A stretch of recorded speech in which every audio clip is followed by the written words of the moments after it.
again, twirlers. I've added a couple of new actions to my little beginners course, and I just thought I'd do a little video just to show you what they did, and I've called them flip and flop. I couldn't think of anything more original than that. But basically what one does is it like duplicates in portrait mode, so it adds to it. So I've called that flop, and then the other one just keeps you within the original document bounds, so I've just called that flip because it just flips it. I'll show you exactly what I mean, how they work.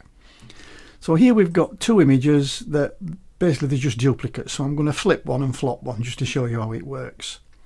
So we'll start with this one and we'll do a flop. So I'm going to click on the flop action to run it. It brings up the wave dialog. You can play around in here to your heart's content, and then when you click OK, it finishes it off. So what I've got, I'll just zoom that out. So you can see what it's done is it's took this top part of the image and it's flopped it underneath to give you quite an interesting sort of image. I quite like that. Okay, let's go and try that again, but this time we'll flip it. Again, we've got the wave, we play around and then we click OK, and it just flips it, so it stays within the original document bounds. So we've got flop and we've got flip. And the idea I'm trying to get with these is to really put together a lot of smaller actions that you can use, and you can mix and match them. So on this one, for instance, I could say, okay, well, we've prepared it, so it's a bit light, so maybe I'll click finish off, and what this is going to do is put me a couple of layers on.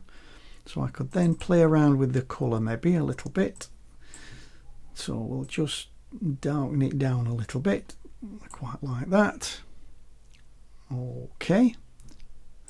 So I'm now going to flatten that down. Now I've finished that, I'm going to do merge visible or flatten image.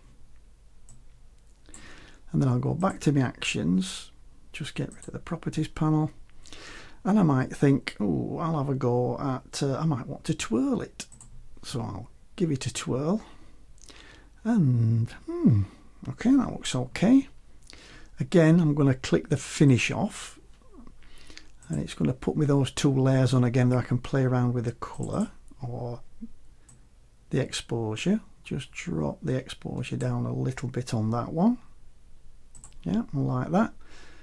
At the end of every stage, I need to flatten the image, and then I'll go back to my actions, and what else can I try? Oh, I'll try an 8 layers maybe now. So I'll try and get this into a circular twirl by using the 8 layers. Oh, I quite like that.